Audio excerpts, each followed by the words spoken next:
second. Shut up! I'm on the fucking...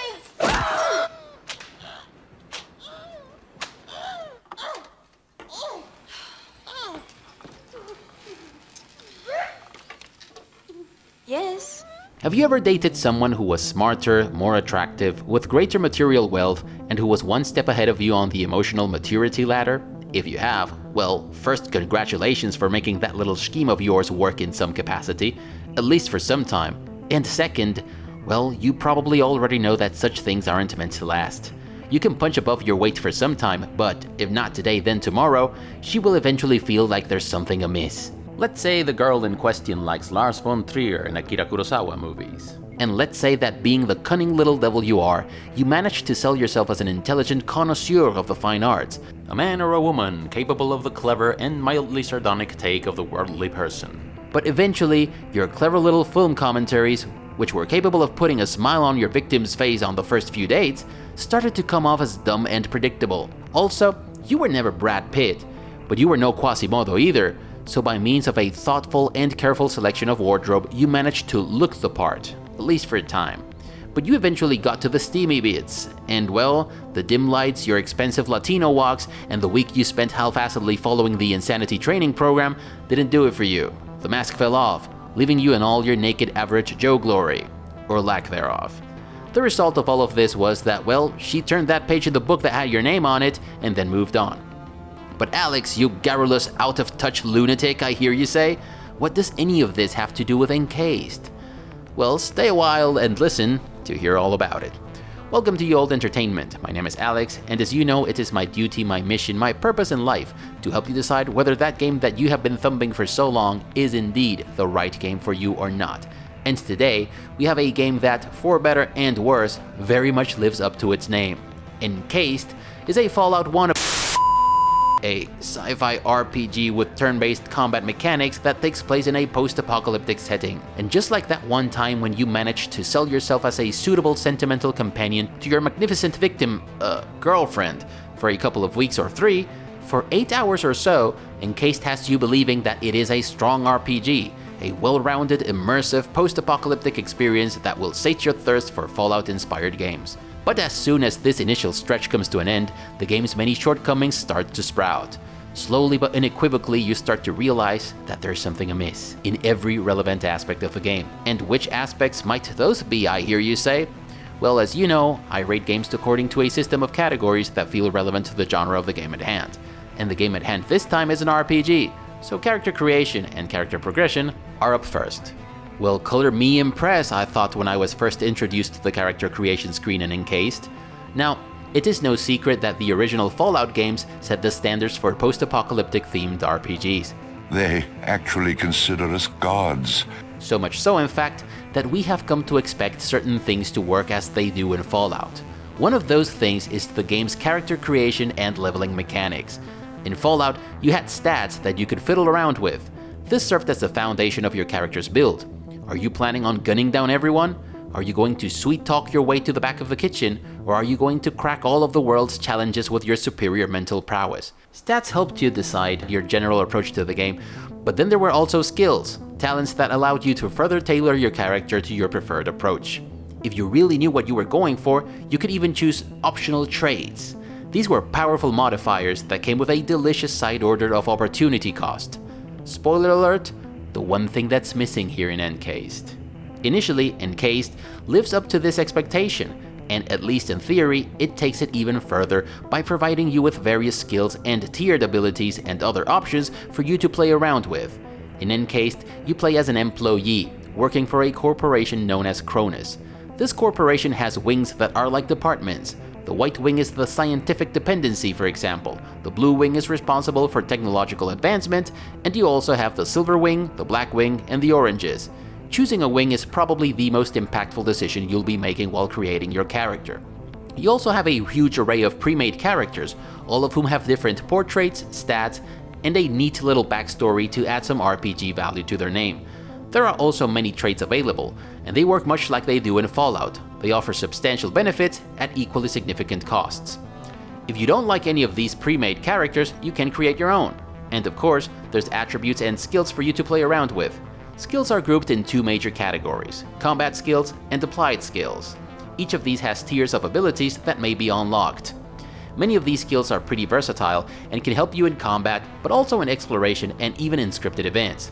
Every 3 levels you get the chance to choose a perk, and although I think they are pretty self-explanatory as a concept, I strongly recommend that you read what all of them do as soon as you get the chance. Some of them are worth getting early on, some others are worth saving for later, and some of them add skill points, and those I recommend keeping in mind every time you can choose a perk so that you don't end up surpassing the maximum score for a skill. I could have used those extra 15 science points elsewhere. As it happens with many RPGs, your initial stats will only be modified if you get a temporary positive or negative status, or if you equip certain gear. This means that you don't get extra attribute points when you level. You do get 20 skill points to spread around every time you level, and an additional perk every 3 levels, and that makes leveling something to look forward to in Encased. As we've said, some of the abilities you unlock are passive, but others can be used in combat, exploration, and dialogue, so leveling is always exciting in Encased. It is a drug that has diminishing returns though. We'll talk about that later. Character creation and character progression are pretty freaking impressive at first, but at some point in the game, and this point will come rather soon I fear, you'll find out that they left out something very important, and that is opportunity cost. And unfortunately, I don't think it was by accident. Underrail is a very similar indie game that came out in the year 2015. Its character creation, design, and progress also involves messing around with attributes, skills, and perks. And the main difference with Encased is that opportunity cost is the very marrow of this mechanic, just like it should be if you ask me. In Underrail, if you spread your points too thinly, you will be making your life miserable. Maybe to the point of not being able to complete the game at all. So the only sound choice is to focus on those things that work well together in synergies for your preferred approach. For example, you can focus on playing the game as a ranged damage specialist, a gun expert if you will. But if you decide to go down that road, it will inevitably come at the expense of you not being able to become a good lockpicker. And that in turn means that you will lock yourself out of the experience of playing the game as a lockpicker. What impact does this have? In Underrail, if you excel at lockpicking, you can navigate entire facilities through their ventilation systems without ever having to use corridors or even stepping into most rooms. It's a different game, a very different game, believe me. And the same thing goes for other specialties like explosives, hacking, stealth, and many others. Being good or bad at these things determines which paths will become available to you, but also which ones will close forever. Like forever, until you play the game again a second time. This adds weight and gravitas to your every decision. It makes your preferred approach more valuable and much more exciting. And of course, it adds a great deal of replay value. But unlike Underrail, Encased is all like, I wanna hold your hand. And Encased, you level up so fucking frequently, and you're given so many points every time you do, that less than halfway through the game, you're going to be a combination of MacGyver, Dr. House, Corvo, and fucking Kratos if you want.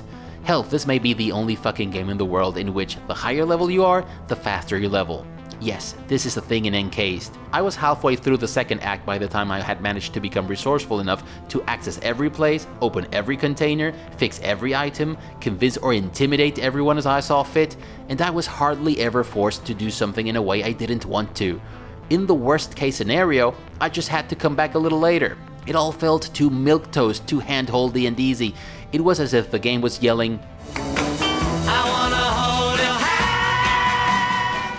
And this ultimately undermined the huge potential the game had in its clever level design and its decision-based branching paths, of which there are quite a few to be fair. Let's talk about the piloting skill, as I think this is a pretty good example of the lack of opportunity cost this game suffers from. At some point in the game, you find the best, most badass ride you're ever going to get in any RPG. It's not a car, it's not a truck, it's a fucking huge behemoth of a train called Ursula. This incredible find all by itself would have been enough to justify putting points into piloting and unlocking the truck driving skill, but nope, you can drive the meanest, baddest ride in the game even if you do not have that skill. My main gripe with the character creation and character progression in Encased is one that I also have with many other aspects of the game. It seems like Encased is absolutely terrified of letting the user suffer the consequences of his or her actions. God forbid that you can't access this facility because you didn't go for the necessary skill, not being able to drive the only vehicle in the game because you didn't invest points in piloting? Perish the thought. While I think that at its very core, the character creation and leveling system in Encased does many things better than their counterparts in games like Wasteland 3, Atom RPG, Underrail, and even Fallout New Vegas, you level too often, and every time you do, you take huge strides rather than minimal increments, and this ultimately ends up defeating its own purpose. Gameplay. The gameplay in Encased consists of questing, exploration, combat, and puzzle solving, and while it doesn't do much to set itself apart from other games in the Fallout knockoff, Fallout-inspired games ballpark, it makes an astonishing first impression, punching well above its weight for 8 hours or so. It all comes crumbling down after that though, so let's get into why that is. First, there's questing. Your initial moments in Encased aren't all that different from those in any standard RPG. Even if this is no medieval fantasy themed role-playing game, its initial location and the way in which the game encourages you to explore its fundamental mechanics reminds me of your first moments in Candlekeep and Baldur's Gate, only with a heck of a lot more information dumps. You know, there's a lot of short, quick fetch quests as you get to know who's who and what's what. And some of these are decently encased in veneers of intrigue or mystery, or at the very least, they are presented to you as necessary steps for your training. When you're done with your noobly task, which is of course the only type of task you could have expected given the fact that you are a new employee and all, you meet the guy running the show in the facility, some guy named Kingsley. And after a conversation that couldn't have lasted longer than 5 minutes, you're asked to go out on a mission of critical importance. This task involves going to a facility that has gone silent, a facility to which a group of seasoned employees from different wings were sent to investigate but never returned, a facility filled with classified information and a lot more potentially very extremely classified information about how and why it went silent and about how and why those other guys never returned. Just the right job for someone who's been an employee for less than an hour or so, and who has yet to prove him or herself in any way. And because not even the writers of the game could buy into this bullshit, they cooked up this explanation. I have an urgent mission for an employee of your background and qualifications. I'd have assigned someone from Magellan, but I'm short on personnel. Take note, friends. Before you say, "This is explained in the movie," make sure you're not making a fool out of yourself by trying to defend some bullshit justification to something that's just plain nonsensical. But regardless of how or why you got sent on this mission, I guess the point is that you did get sent on a very cool mission, to which there's a feeling of high stakes and intrigue. Now, like every good quest in any RPG that's worth its salt, this one goes tits up halfway through, and before you know it, you're past a point of no return and the only way out of your predicament is to brave the challenges that lie ahead. Well, so far so fucking good. See, this is the exact same structure of your initial quest in Mask of the Betrayer. You set out to find Liena because she supposedly has vital information about your curse, but oh no, she's been killed and now you must improvise. Or your return from the sanatorium in Baldur's Gate 2. Your return to could have been uneventful, but oh no, you've been ambushed by the Githyanki, and while you're still in the heat of battle, both you and the Githyanki are ambushed by the Sawagin. Before you know it, you find yourself in the underwater city of the Sawagin. You must now find a way out of this new predicament before you can even think of going back to what you were doing. This first mission in Encased follows the same structure, and therefore it is exciting for the same reasons. And that's basically because things don't go at all like they were planned. There's unexpected turns of events. Some of them are a little milquetoast, yes, but others are pretty fucking dramatic and intense. The final stretch of this mission takes place in an abandoned, dark location filled with unsettling things and creatures. And you become trapped inside it, so before you can go back to worrying about your mission, you must first concern yourself with your own survival and with finding a way out. This is the initial stretch of the game of Encased. For a while, I would say it has Fallout levels of narrative and the stakes are just as high. And I wish I could tell you that the quest design in Encased continues to thrill you with peril and unexpected game-changing events. But this first mission to Nashville, well, is as good as it's going to get, I'm afraid. Nothing that comes after this mission is quite as interesting or remotely challenging. Once the first act is done, questing becomes one endless succession of MacGuffin chases. Bring these 3 items, each of which will be given to you by people who will in turn ask you to get these other MacGuffins. Chasing MacGuffins isn't necessarily a bad thing. Finding the Sports Almanac in Back to the Future Part 2 comes to mind as a good example of how MacGuffin chases can be fun and exciting. Quests in Encased are nothing like retrieving the Sports Almanac in Back to the Future though. In Encased, nothing unexpected ever happens as you are retrieving these MacGuffins, and when it does, it doesn't really change anything, nor does it compromise your mission in any way. You never run into anyone who tells you his or her side of the story, forcing you to reconsider your mission and your alliances. And this is what the questing is missing in Encased. Do you remember Fallout New Vegas? How many times did you hear the other side of the story and ended up aborting your current mission and switching sides? How many times did you talk to someone who asked you to retrieve an item that you already had because of the freedom the game provided you with? Well, these types of moments and dilemmas are nowhere to be found in Encased, at least not after the Nashville incident. To be fair, the game tries to put you in the driver's seat, and for that it gets extra credit. But what use is there to be in the driver's seat if every road is the same? Or worse yet, if you can go back and take the road not taken whenever you wish. There's this part, for example, in which you are asked to procure transportation for a certain device from a faction known as the Phalanx.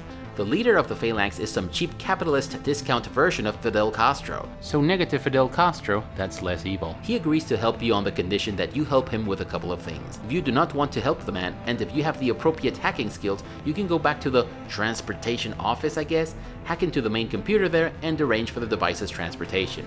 So yes, there's a pivotal decision there, I guess. I mean, helping the Phalanx would require you to complete at least 2 quests. You would have to sink at least half an hour of your gaming time into these missions, and helping them would push you a little bit closer to their side. And that's something that you may or may not want depending on whether or not you sympathize with these guys. Your alternative is to hack the computer terminal. Hacking the computer and fetching the trucks takes about 2 minutes, and it doesn't earn you any reputation points with the Phalanx. Sounds like some good old proper Fallouting, right? Wrong. The problem with this is that, well, there is no way not to have the appropriate hacking skills by this point. If you haven't invested enough skill points, then you can always craft an automatic hacking device that will take care of the problem for you. And if you don't have the components to craft it, or if you are too lazy to go looking for one, just do something else for an hour or 2. You're likely to level up a couple of times and then get all the points you need. If this had been a quest in Underrail, there would have been no way, or at the very least, it would have been very extremely costly to go for the hacking computer option if you weren't already a hacking specialist. You would have been forced to acquiesce to the Phalanx's leader's demands, even if you found them disagreeable. It's like in Disco Elysium when you have to bring down the corpse that's hanging from the tree. If your hand-eye coordination isn't good enough, it is very likely that you'll have to ask some unsavory types, like a fascist deranged ethno-supremacist or a crooked union leader to help you. Both of them will ask you costly favors that will end up turning you, at least momentarily, into an unwilling political ally, and nobody likes that. I guess that what I want to convey with all these examples from these other games is that quest design in Encased had potential, but the game just seems too fucking afraid to tell the player, yes, this is a gameplay option, but it's not an option for you, because you didn't cultivate the skills this option requires. What the fuck are you talking about? I'm talking about opportunity cost, or rather lack thereof. Another big problem this game has is the lack of relevant stakes. Let's go back to our example about you helping the Phalanx. As I said, there's 2 things this negative Castro wants you to do for him before he gives you what you want. First, he wants you to do a survey on the neighboring community of Carmine Heights to find out how much of a chance he has of winning in the upcoming elections. Ooh, suspenseful. Yes, totally thrilling. I wonder how I'll manage to accomplish such a risky mission. And when you're done with that, he asks you to go to Cronus' headquarters and install a spy program of sorts in order to retrieve personal information about the corporation's employees to see which of them are likely to be swayed over to his cause. Well, that sounds a little bit more interesting, but which cause is that? I never felt like I knew enough about the Phalanx's agenda to really care about it. They are some sort of mercenary group that rely on their military power, but do they only seek to take over Carmine Heights? Or are their aims set on something bigger? Do they seek to overthrow the committee? And if so, how do they plan to accomplish this? And if they do accomplish this at some point, are they planning to turn the dome into a market-driven state ruled with an iron fist? While you're at Cronus' headquarters attempting to install the spy program, you're caught red-handed by a Blue Wing employee. If you tell him the truth, he will offer you an alternative, to sabotage the spy program and feed it garbage information instead. At this point, you're offered an interesting choice. You can either go on with the plan, or you can agree to sabotage the program. The problem with this is that I really didn't care about the Phalanx, because I didn't have enough information about them. In the end, I chose to sabotage the mission, but just because I didn't personally like their leader. Not very professional, I admit, and I wouldn't have given much of a shit if I hadn't had the option of sabotaging the operation. And this is a good example of how soy latte these missions are in Encased. Speaking of soy latte, there's also combat in Encased. Combat is turn-based and it leans heavily towards the use of ranged weapons. And if that's the way your game's gonna go with your developer, I probably don't need to tell you that you're treading upon Xcom territory. And well, much like there are things your players are going to expect from your character creation screen if they perceive your game resembles Fallout in its main premise, If your combat draws inspiration from Xcom, there's a bunch of Xcom-y features people are going to expect. There's no way around that. But before we get into the details of what's missing in the combat in Encased, I'd like to point out its two main problems. First, there are large chunks of the game in which there's barely any combat. Now, I know that combat doesn't have to be the star of the show in every game. It may not even have combat at all, but in Encased, everything from the loot, to the inventory system, to the interface, seems to revolve around and serve the combat first and foremost. And yet, combat seems to be, at least, oddly distributed along the critical path that you're meant to follow. Parts like the Nashville facility have a nice balance of exploration, problem solving, and combat, but then there's a large chunk of the game that takes place at Magellan Station, a huge complex where there's a shit ton of things to do, but barely any of them requires you to dust off the good old lead spitters. The second big issue with the combat in Encased is that it's too fucking easy, even in the highest difficulty level. And I'm no turn-based combat ninja, but one thing that I don't think I had ever done before is switch the difficulty to the highest level after having played only a third of the game. And that takes us neatly along to the combat features that are missing in Encased, for it is the lack of these features what ultimately translates into a milquetoast Fisher-Price version of the combat featured in games like Xcom. For starters, there's no taking cover in Encased. In other games like Xcom, Wasteland 3, hell even in the Shadowrun games, there's no shortage of abandoned cars, trash bins, furniture, and architectural structures for you to take cover, and well, there is a take cover function. And it often involves a tactical choice. Should I move closer and get a better chance of landing all my shots, or should I go for the low risk, low reward approach and take cover for this round? To the game's credit, level design is superb and there are plenty of buildings, walls, and irregular terrains that you can use tactically to force your enemies to spend their action points trying to get you in their line of sight rather than shooting at you. But most of these other games I mentioned also have this in addition to a proper cover system, so in Encased, this is one less thing to consider every time it's your turn. Also, there is no Overwatch, nor anything similar to replace it with. That's right, spare action points can only be saved for the next round or used to build defense, which does nothing useful. Bottom line is, you can't put any spare action points into actions that trigger in the enemy's turn when certain conditions are met. And that just dumbs down the combat a little more.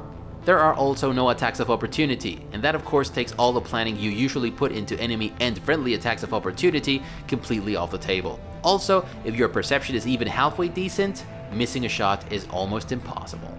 And this all truly is a pity, because there are things that I like very much about the combat in Encased. There's an interesting variety of enemies, level design is excellent, there's vantage points, traps, exploding barrels. Also, the combat system per se is intuitive and the user experience is impeccable. But it's this fucking fear of putting the player through any challenge what ultimately ruins this aspect of the game as well.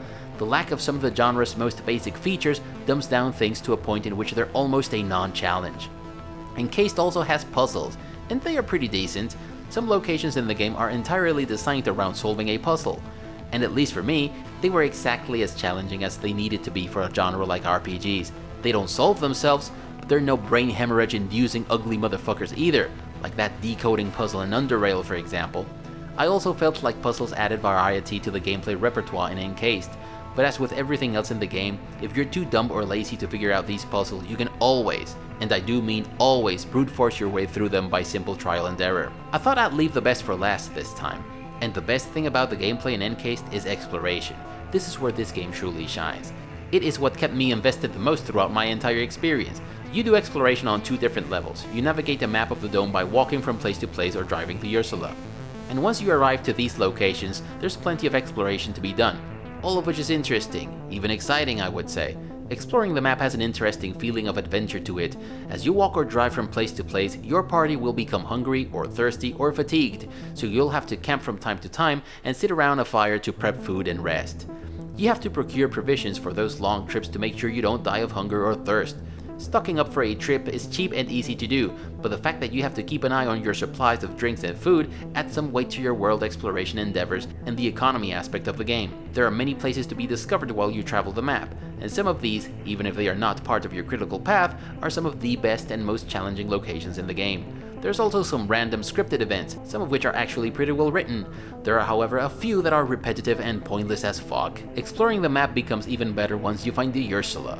In addition to being a badass train, it's a fucking off-grid, fully functional motorhome. I'm even tempted to make a video and upload it to one of those van life channels. Hell, it's even better equipped and more spacious than most houses you visit in Encased. It's probably better equipped and more spacious than your house. Like everything else in Encased, it's handholdy. You don't have to buy its furniture or install the medic bay or the science tech and gunsmithing workbenches. It comes packed with a stove, showers, and toilets, and you don't have to put a penny into any of it. It's ridiculous if you consider that the thing had been lost for decades in a desert sitting amidst radiation-infested creatures and flora.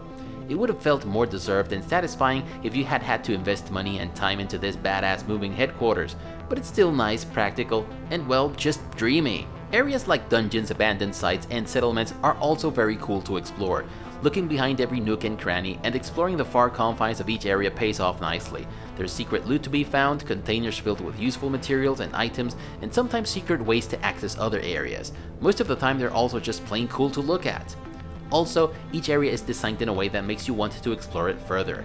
Nashville has a truck parking lot that rests upon a plateau that has become isolated from the rest of the area after a landslide. You can only reach it by navigating the sewer system and finding a secret entry. There are also places that you can only reach if you have the jetpack skill, and some others, for example, that you can only access if you have enough strength, deft, and a rope. In some facilities, there are secret underground hidden chambers that you can only access through the city's sewer system. Locations are interesting, diverse, and intelligently designed. This is one aspect in which the game punches well above its weight, and not only during this initial stretch I keep telling you about. As a whole, gameplay in Encased had the potential to elevate this game well above its indie peers, and even make it stand shoulder to shoulder with the big names in the subgenre. But there are too many basic things that are missing, and it's way too hand-holding. Story and lore. In the world of RPGs, there's good stories, bad stories, and everything in between. Encased doesn't do anything unforgivably awful in the story department. I mean, aside from that initial contrived excuse to send you, a new employee, on a dangerous mission. And then there's also the fact that every fucking one seems to have survived a certain cataclysmic event. But there's nothing awfully plot convenient. Characters are for the most part consistent in their motivations and actions, and I don't recall having to endure any cringe-inducing moments. It's even pretty good during the initial stretch of the game. It even dares to crack a joke or two to add some levity to the experience. But after its initial stretch, it quickly devolves into one of the worst stories I've played in recent memory. Why? Well, there's just nothing interesting about it. There's a corporation that has plentiful resources, highly qualified personnel, and advanced technological and scientific knowledge. There's factions that don't like each other very much.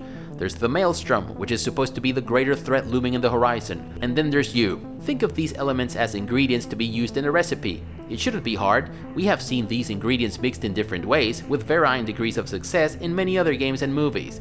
This dish has also been seasoned in the past in many ways. We've had it served with a dressing of survival, other times we've had it spiced with space sci-fi, and we've even had it with medieval fantasy seasonings.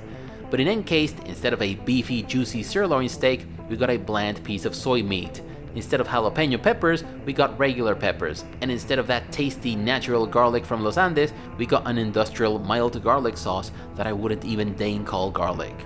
For starters, the post-apocalypse that you get in Encased has got to be the most first-world milquetoast post-apocalypse ever. In games like Fallout New Vegas or Elex, the world around you is broken.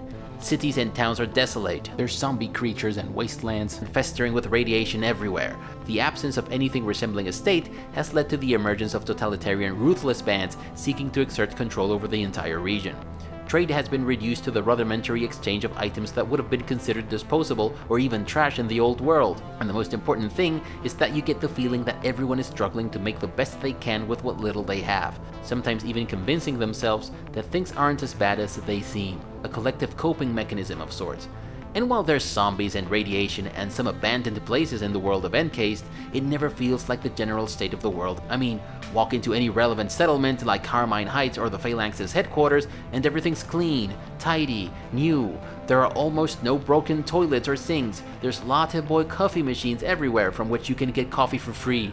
There's running water everywhere at all times, and you can even drink water from the sink to quench your thirst. You serious? This post-apocalypse beats the crap out of the regular conditions in my city. I mean, most people where I live don't even get running water every day. And drinking water from the sink? In my home city, that's a good way to cleanse your body. If by cleansing you mean shitting out your very intestines and your liver. And I guess that's the main issue with this game. The problems in the world of Encased just don't make a strong enough case. Let's talk about the ingredients now. Take the Maelstrom for example. This is supposed to be the threat that everyone fears looming in the horizon. But aside from an initial incident, you don't see it expanding upon the world, swallowing settlements and killing people. It has zombified a few people here and there, but that's about it. You also don't see it bringing out the worst in people, as it happens with the element they call Elex in the world of Elex, or more famously, the Ring in the Lord of the Rings. The Maelstrom in Encased is, well, just kinda there. I mean, in most movies, books, and games, your main bad guy is chaotic evil, or lawful evil, or neutral evil, but the Maelstrom in Encased is neutral. What does that mean?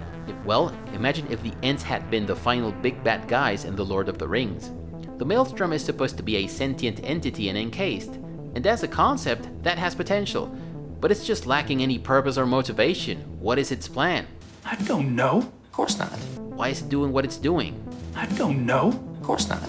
And the most milquetoast part of it all is that not once but twice you can communicate with it and, in a matter of speaking, ask it nicely not to hurt anyone and stay confined in a place where it won't do much harm.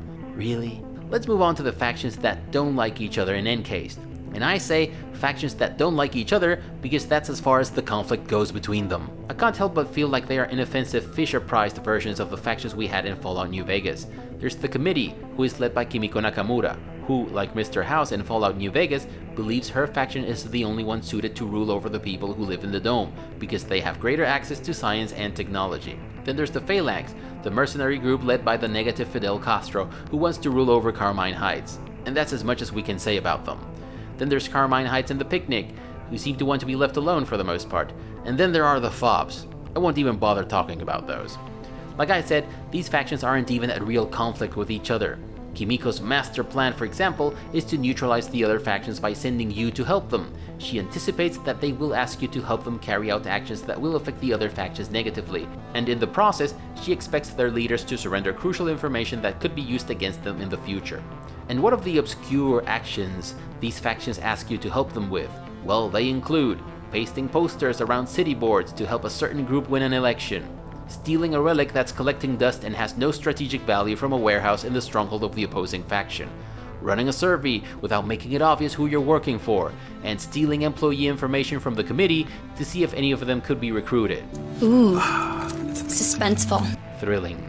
I mean, there are regional governments in my country that are much more evil, obscure, and conniving than this. Compare this to your missions in Fallout New Vegas. Assassinating rival leaders, preventing the assassination of politicians, defending a stronghold from an armed invasion from an opposing faction, seizing control of a city through motorized constructs. I mean, no one's fucking around in New Vegas. Or for that matter, in Elex, Underrail, Atom RPG, I think you get it. As for Cronus, during your first moments in the game, you're led to believe that there's more to this corporation than meets the eye. Some dark secret, quite possibly evil, that's going to turn out to be crucial to the plot. At some point during your mission in Nashville, you even get the impression that these guys are gonna go full Seraph Industries on your ass, on everyone's asses. Spoiler alert, it doesn't happen. The game doesn't even give us an umbrella to work with. Actually, nothing happens with Cronus, they're just there researching their shit and stuff. And then there's you. In this recipe, at least in video games, you're supposed to be the linchpin that keeps all of this together, but in the world of Encased, even you are generic as fuck. Everyone always refers to you as employee, and all you ever seem to do is go from place to place running relatively important errands. So the stew is tasteless, we have already established that. And I guess my main question is, why? Why did they make it so? It's not like there aren't any well-established story structures that already work that they could have used as a template. They just needed to add a little bit of their own seasoning to give their own unique flavor. The story was a huge letdown for the same reasons the gameplay was, to some extent, also a letdown. It seems too afraid to go all in with its premise. Companions lore-wise. The best thing I can say about companions in Encased is that they are templates, actually decent templates of what could have been cool companions, but that's about it. Most of them have decent enough reasons to join in. Some of them have something resembling personality quirks, but they feel like the bare minimum. Occasional glimpses of personality shine through from under the stark generic veneer of blandness that is Katarzyna Beletskaya. She's insecure, nitpicky, obsessed with tidiness and cleanliness, and she lies about simple things precisely because she's insecure. Crump has a background story that is worth listening to for the most part, but nothing I'll be remembering 3 weeks from now, and the same goes for all the others. I wish I could tell you more about them, but none of them bring anything relevant to the story. They very extremely rarely intervene in any conversation. They have no talents to help you through any situation, no dialogue options of their own. In fact, they are so insultingly limited that when you have them engage other NPCs in conversation, this is what they have to say. Call the squad leader and then we'll talk? They're worth less than shit, man. Also, forget about any romantic relationship or any type of relationship for that matter. Forget about getting a still at the end of the game narrating what became of your companions or how you went away with one of them to live happily ever after. You know the mech category for my reviewing system? Well, this is the embodiment of that. Companions gameplay-wise. So I walked about with Katarzyna and Crump the entire time.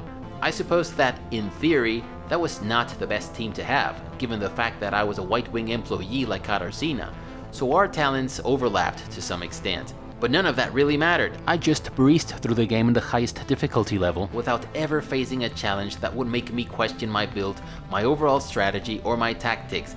I felt like anything I did worked like charm, but I also feel like anything else that I could have done would have also worked like charm. And this is not great. I don't think my playstyle or my tactics would have changed much if I had had Cheerful Jack or Sparrow as my companions. I never felt like there was any relevant cross-companion synergies or tactical cooperation between my party members, and in a party-based RPG, this is not good. As far as other aspects of the gameplay go, I suppose maybe if I hadn't had Crump, I might have not been able to open some containers and doors, but that's just about it. Overall, not great. Sound effects and mix.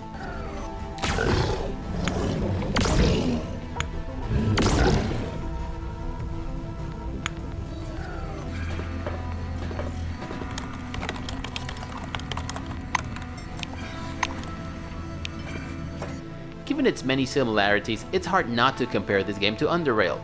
And when it comes to production values, well, I suppose Encased blows everything else in its league out of the water. As it has been mentioned before, at times this game is capable of selling you a AAA, or at least a AA feeling.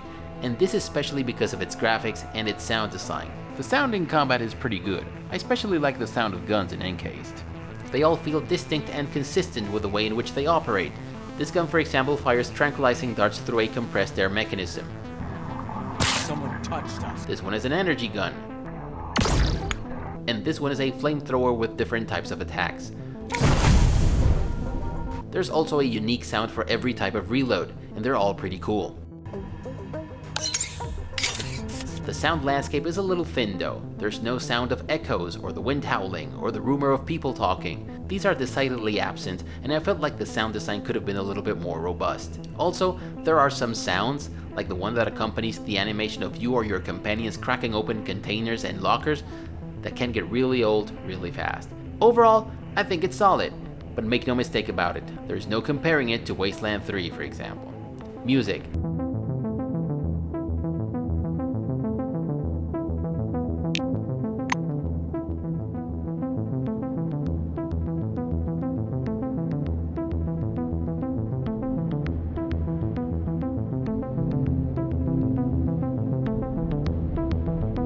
If I'm honest with you, I had to go back and reload a couple of saved games to properly assess whether I liked the music or not. That should tell you how forgettable it is. Don't get me wrong, it suits the ambiance and overall concept of the game, and it makes combat situations not feel hollow, but it's definitely not something I'll be writing about in my memoir. Voice acting. If that was an experiment, I'd call it a total fail.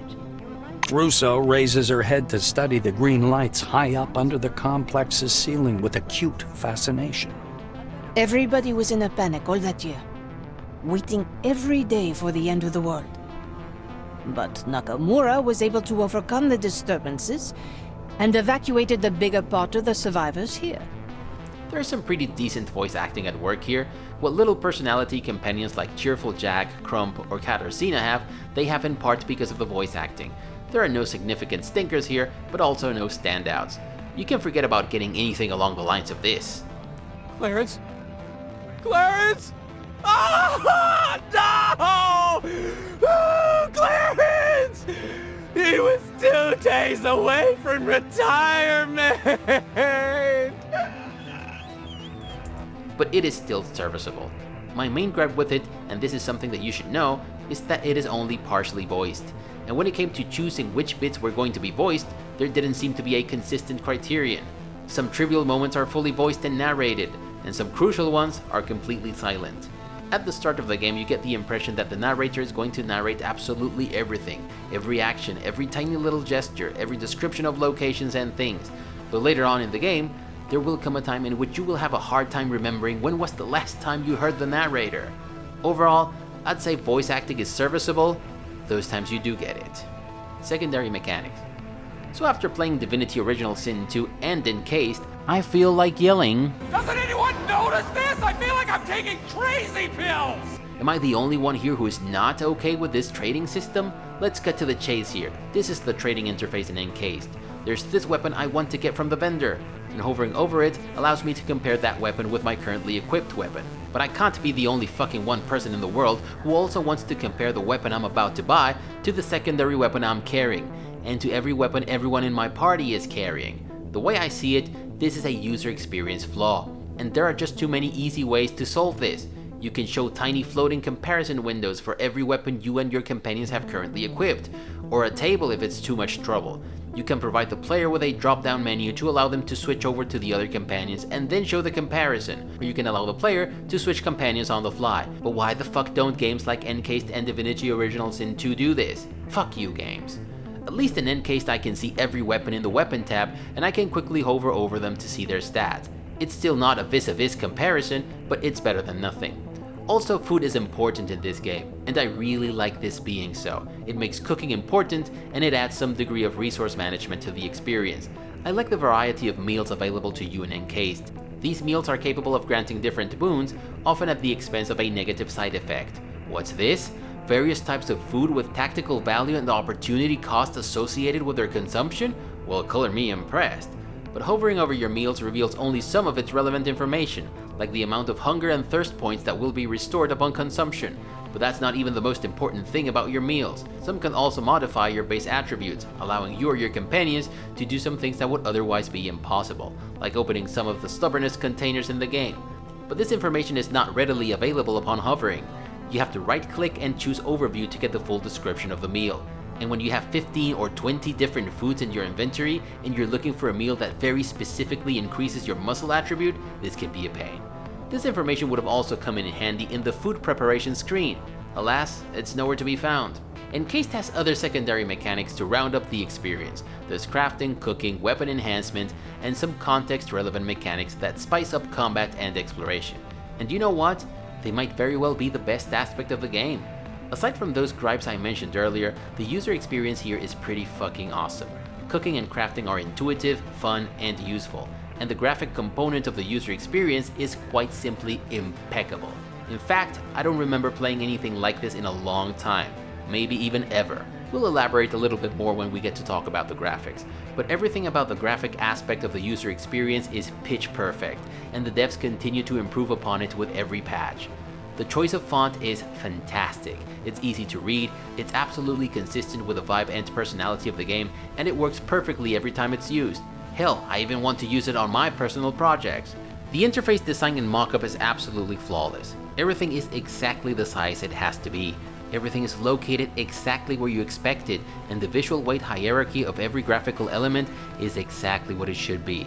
Icons are also exquisitely designed, 100% representative of their function, and some of them have little Easter eggs hidden away within them, like the smart meme guy, or the Neil deGrasse Tyson meme, or the Hitman icon. The result is that I was never at a loss while playing this game. I always knew how to do what I wanted to do in the interface, and more importantly, and this is a basic principle of human-computer interaction, I wanted to use these functions. I wanted to cook, I wanted to craft. I willingly browsed every skill thoroughly in my talent trees, not only because I needed to, but because it was pleasant to do so. And though I'm no quitter, I think the interface, the user experience, and side activities such as cooking played an important part in me not quitting the game halfway through. So aside from the things I talked about in my initial rant, and a couple of other things, I think it was pretty darn good. Graphics. You know I'm not the guy who's going to tell you about his experience with anti-aliasing options and low-res textures or how the game performs in 4K. I just don't give a shit about any of that. And maybe there are low-res textures here and there. Maybe some textures are repeated a little too much in some spaces, but this game looks fucking awesome all the same. Even Wasteland 3 could take a few pointers from this title. I was thoroughly impressed with the graphics in Encased. I think the arts department did wonders considering the dullness and genericness of the story and the characters. Even in this soy-infused post-apocalyptic reality, locations look believable and worth exploring to their last inch. Abandoned places look creepy, dangerous, and truly abandoned. Magellan Station is alive and busy. There's ruined buildings, wrecked cars, landslides, facilities that were abandoned in a rush, and they all look convincing, and thus the experience of their exploration is as immersive as they come. Encased takes place in an alternate reality in the late 1970s, and clothes, items, and even haircuts are absolutely on point. The cloaking device, for example, even resembles the Kodak Pleaser camera model from back in the day. That should give you a hint on how much research, effort, and passion was put into the art design here. The result is an appearance that stands head and shoulders above any of its peers in the indie game league, and even puts to shame some games that had a much bigger budget. I don't want to close this chapter before I talk about weapon enhancement. This is a very cool aspect of the game, and graphics are up to par with its coolness. Not only do weapons look super cool and distinct, but their appearance also changes as you add new enhancements.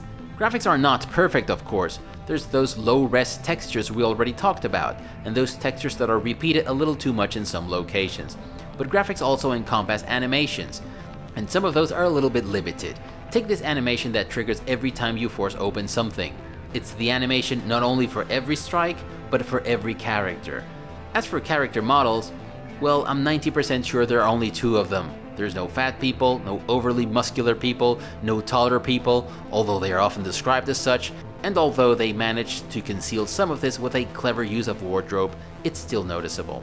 Graphics are still fantastic though, and I have to admit that graphics added a lot to my very positive initial impression. Performance and stability. So I played almost 90% of the game with a character only to find out that if you kill these 2 guys, you're going to be locking yourself out of finishing the game. And this is not by design, it's just a nasty bug. The game acknowledges that these 2 people are dead, and there's characters that even respond to this, but your quest will never be marked as finished if you kill these 2. And unfortunately for me, it is a critical path quest, so fuck you big time game. I had to play Encased all over again only to get through this part, and that quest I mentioned was not the only one that I couldn't finish because it never updated. There are also a few other glitches and bugs, but nothing too annoying really. Loading screens were fairly quick, the game only crashed once, and I might have had a couple of noticeable FPS drops here or there. Also, the devs are still constantly putting out new patches, and as I record this video, there's even a new one that I have not yet tried.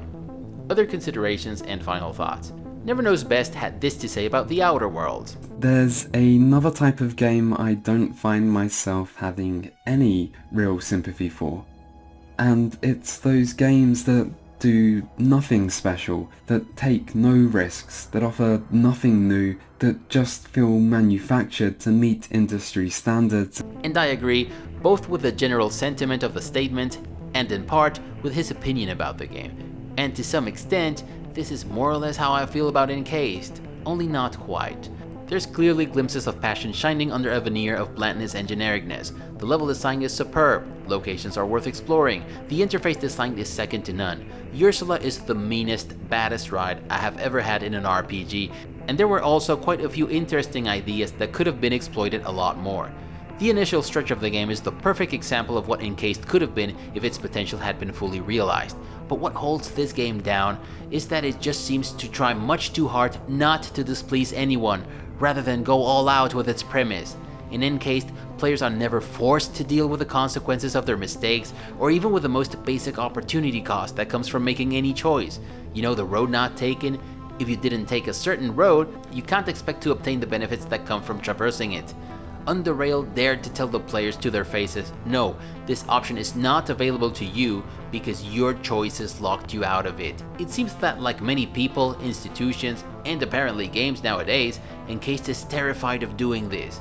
And I suspect that for the same reasons, combat is much too easy. It's as if they feared criticism from those who always go on rants demanding that every game have an easy mode. and I suppose fans of this game will probably say, well, this game is not for you. But let's go over this premise for a moment. I'm a huge RPG fan. I've been playing them since I was a child, and that was many decades, not years, decades ago. I'm very easily captivated by post-apocalyptic themed games like Fallout and the many other games I've mentioned in this review, and I also enjoy Xcom like combat. So that leaves me with this final question. Who is this game for then? If you liked the video, give it a thumbs up. If you like what you're seeing in this channel, please consider subscribing and clicking that notification bell to avoid the usual YouTube shenanigans. Share the video, but most importantly, never stop gaming. But don't let gaming get in the way of your hopes and dreams. Bye everyone.